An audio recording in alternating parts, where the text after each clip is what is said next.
was actually going to dance on here this morning, but to the strains of ABBA, but having seen it done recently, I decided to change my mind, much to your relief, I suspect.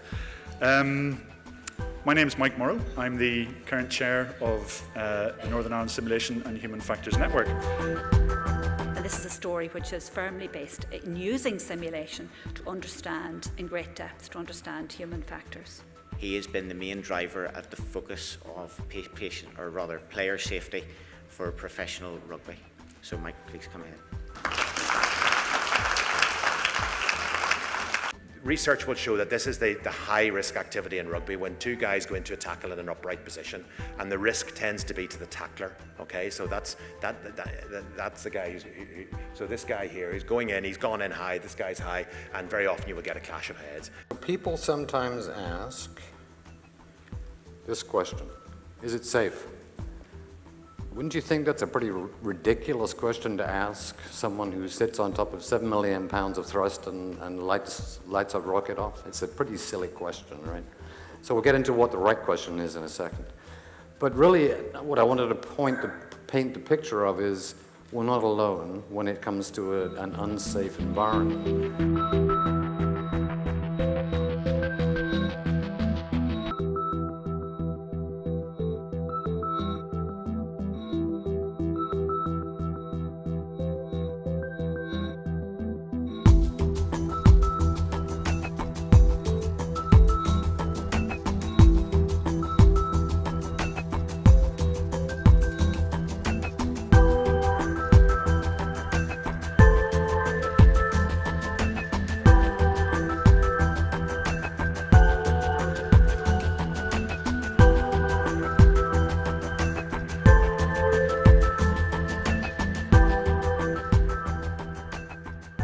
And they have a scare in them as well from it, because they've heard from their predecessors that this is a bad thing to happen, when in actual fact it shouldn't be.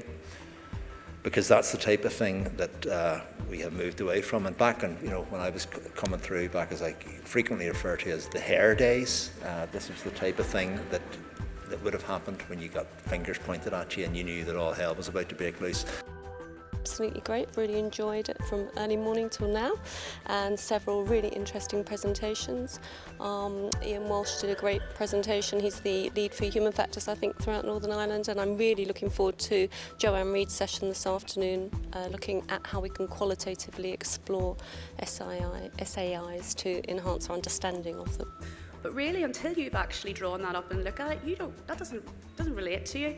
So we in Northern Ireland, I suppose, we did have this is a very sound engineered solution, and I just think it was a shame that on a national level that wasn't maybe kind of lifted and run with. We've heard the theory about human factors, we've heard a nice presentation from Angela about some of the theories about SIs. My remit was mostly talking about the practicalities and trying to demystify and make sure everybody's not a fear of engaging with the SI process.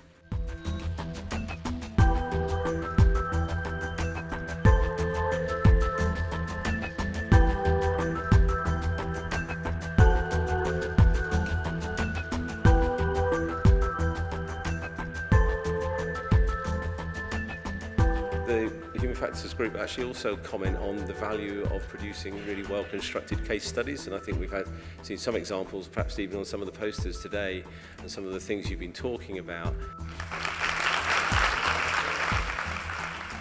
There are many parallels actually between the endeavours that NASA has and the endeavours of the medical community. They're both risky environments and risky endeavours. And we're both faced with the management of that risk and reducing it to as small as we possibly can.